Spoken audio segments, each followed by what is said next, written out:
ಮಗಳ ಮೇಲೆ ಪ್ರೀತಿ ಪ್ರೇಮ ಅಂತ ಸುತ್ತಾಡಿ ಸುಟ್ಟ ಗಾಯಗಳೊಂದಿಗೆ ವಿಲವಿಲ ಅಂತ ನರಳಾಡ್ತಾ ಇರೋ ದೃಶ್ಯಗಳು ಕಂಡು ಬಂದಿದ್ದು ಚಿಕ್ಕಬಳ್ಳಾಪುರ ಜಿಲ್ಲೆಯ ಮಂಚನಬೆಲೆ ಗ್ರಾಮದಲ್ಲಿ. ಇಷ್ಟಕ್ಕೂ ಈ ಯುವಕನ ಹೆಸರು ಆನಂದ್ ಕುಮಾರ್ ಅಂತ.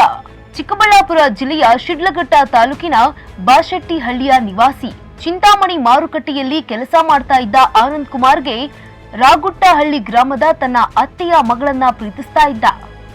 ಆದ್ರೆ ಈತ ಪ್ರೀತಿಯ ಸಹವಾಸ ಬೇಡ ಅಂತ ಯುವತಿಯ ಪೋಷಕರು ಯುವತಿಯನ್ನ ಚಿಕ್ಕಬಳ್ಳಾಪುರ ತಾಲೂಕಿನ ಮಂಚನಬೆಲೆ ಗ್ರಾಮದ ಸಂಬಂಧಿಯ ಮನೆಯಲ್ಲಿ ಬಿಟ್ಟಿದ್ರು. ಚಿಕ್ಕಬಳ್ಳಾಪುರದಲ್ಲಿ ಪದವಿ ವ್ಯಾಸಂಗ ಮಾಡ್ತಿದ್ದ ವೈಶಾಲಿಯ ಬೆನ್ನು ಬಿದ್ದು ಪ್ರೀತಿಸ್ತಾ ಇದ್ದ ಆನಂದ್ ಕುಮಾರ್ ಮಂಗಳವಾರ ಮಂಚನಬೆಲೆ ಗ್ರಾಮಕ್ಕೆ ತನ್ನ ಪಲ್ಸರ್ ಬೈಕ್ ನಲ್ಲಿ ಬಂದು ಯುವತಿ ವಾಸವಿದ್ದ ಸಂಬಂಧಿ ಮನೆಯ ಮುಂದೆಯೇ ಬಾ ನಮ್ಮ ಮನೆಗೆ ಹೋಗೋಣ ಅಂತ ಬಲವಂತ ಮಾಡಿದ್ನಂತೆ.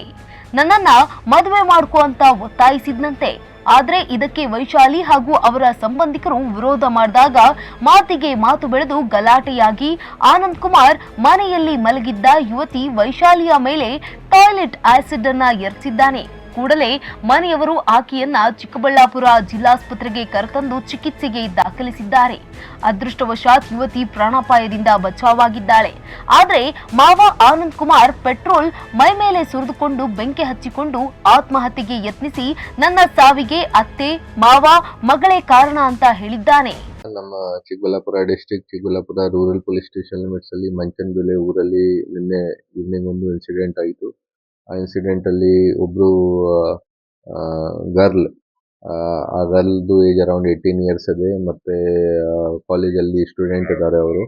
ಅವ್ರ ಮೇಲೆ ಅವ್ರದ್ದು ರಿಲೇಟಿವ್ ಒಬ್ರು ಆನಂದ್ ಅರೌಂಡ್ 21-22 ಏಜ್ ಇದೆ ಅವರದು. ಅವರು ಬಂದು ಏನಾದರೂ ಮ್ಯಾರೇಜ್ ವಿಚಾರ ಬಗ್ಗೆ ಏನು ಮಾತಾಡಿದ್ದೀರಾ, ಮತ್ತೆ ಅವ್ರಿಗೆ ಏನಾದರೂ ಫೋರ್ಸ್ ಮಾಡಿದ್ದೀರಾ ಕಿ ಮ್ಯಾರೇಜ್ ಮಾಡಬೇಕು ನಮ್ಮ ಜೊತೆಗೆ, ಗರ್ಲ್ ಬೇಡ ಹೇಳಿದ್ದಾರೆ. ಸೊ ಆ ಟೈಮ್ಗೆ ಇವರು ಒಂದು ಟಾಯ್ಲೆಟ್ ಕ್ಲೀನರ್ ಇತ್ತು, ಟಾಯ್ಲೆಟ್ ಆಸಿಡ್ ಕ್ಲೀನರ್ ಅಂದ್ರೆ ಅದು ಸ್ಟ್ರಾಂಗ್ ಆಸಿಡ್ ಇಲ್ಲ, ಅದು ಟಾಯ್ಲೆಟ್ ಕ್ಲೀನರ್ ತರದ್ದು ಆಸಿಡ್ ಇದೆ. ಅದನ್ನು ಯೂಸ್ ಮಾಡಿ ಆ ಹುಡುಗಿ ಮೇಲೆ ಹಾಕಿದ್ದೀರಾ ಅದನ್ನು. ಸೊ ಆ ಹುಡುಗಿಗೆ ಸ್ವಲ್ಪ ರ್ಯಾಷಸ್ ವಗೇರಾ ಆಯಿತು. ಇನ್ನು ಆನಂದ್ ಕುಮಾರ್ ಮಾವನ ಮಗಳು ವೈಶಾಲಿಯನ್ನ ಅತಿಯಾಗಿ ಪ್ರೀತಿಸ್ತಾ ಇದ್ದ. ಮದುವೆ ಮಾಡ್ಕೊಂಡ್ರೆ ವೈಶಾಲಿಯನ್ನೇ ಮದುವೆ ಆಗುವುದಾಗಿ ಹೇಳಿಕೊಂಡಿದ್ದ. ಆದ್ರೆ ಯುವತಿ ಮಾತ್ರ ಮಾವನ ಪ್ರೀತಿಯ ನಿರಾಕರಿಸಿದ ಹಿನ್ನೆಲೆ ನೊಂದ ಆನಂದ್ ಕುಮಾರ್ ಬೆಂಕಿ ಹಚ್ಚಿಕೊಂಡು ಬಹುತೇಕ 80% ಬೆಂಕಿಯಿಂದ ಸುಟ್ಟು ಕರಕಲಾಗಿದ್ದಾನೆ. ಆದ್ರೆ ಯುವತಿ ಮಾತ್ರ ಮಾವನ ಪ್ರೀತಿಯನ್ನ ನಿರಾಕರಿಸಿದ್ದು, ಈ ಹಿನ್ನೆಲೆಯಲ್ಲಿ ನೊಂದ ಆನಂದ್ ಕುಮಾರ್ ಬೆಂಕಿ ಹಚ್ಚಿಕೊಂಡು ಬಹುತೇಕ 80% ಬೆಂಕಿಯಿಂದ ಸುಟ್ಟು ಕರಕಲಾಗಿ ಚಿಕ್ಕಬಳ್ಳಾಪುರ ಜಿಲ್ಲಾಸ್ಪತ್ರೆ ಪಾಲಾಗಿದ್ದ. ಹೆಚ್ಚಿನ ಚಿಕಿತ್ಸೆಗಾಗಿ ಬೆಂಗಳೂರಿನ ವಿಕ್ಟೋರಿಯಾ ಆಸ್ಪತ್ರೆಗೆ ದಾಖಲು ಮಾಡಿದ್ರು. ಆದ್ರೆ ಚಿಕಿತ್ಸೆ ಫಲಕಾರಿಯಾಗದೆ ಸಾವನ್ನಪ್ಪಿದ್ದಾನೆ. ಪೆಟ್ರೋಲ್ ಡೀಸೆಲ್ ಹಾಕಿ ಸ್ವಂತ ಬಾಡಿ ಮೇಲೆ ಇವರು ಕೂಡ ಬೆಂಕಿ ಹಾಕಿದ್ದಾರೆ ಸ್ವಂತ ಬಾಡಿಗೆ. ಸೊ ಇವರಿಗೆ ಕೂಡ ಅರೌಂಡ್ 70-80% ಬರ್ನ್ಸ್ ಆಗಿದೆ. ಇಬ್ರು ಜನಗೆ ಹಾಸ್ಪಿಟಲ್ಗೆ ಅಡ್ಮಿಟ್ ಮಾಡಿದೀವಿ. ಆಮೇಲೆ ಗರ್ಲ್ಗೆ ಜಾಸ್ತಿ ಏನು ಸಮಸ್ಯೆ ಆಗಿಲ್ಲ, ಓನ್ಲಿ ರ್ಯಾಷಸ್ ಆಯಿತು ಫೇಸ್ ಮೇಲೆ ಸ್ವಲ್ಪ. ಮತ್ತೆ ಈ ಹುಡುಗಗೆ 80% ಬರ್ನ್ಸ್ ಆಯಿತು. ಅವ್ರದ್ದು ಟ್ರೀಟ್ಮೆಂಟ್ ಬೆಂಗಳೂರಲ್ಲಿ ಅವರಿಗೆ ವಿಕ್ಟೋರಿಯಾಗೆ ರೆಫರ್ ಮಾಡಿದ್ದಾರೆ. ಆಮೇಲೆ ಬೆಳಿಗ್ಗೆ ಅವರದ್ದು ಡೆತ್ ಆಗಿದೆ ಆ ಹುಡುಗ.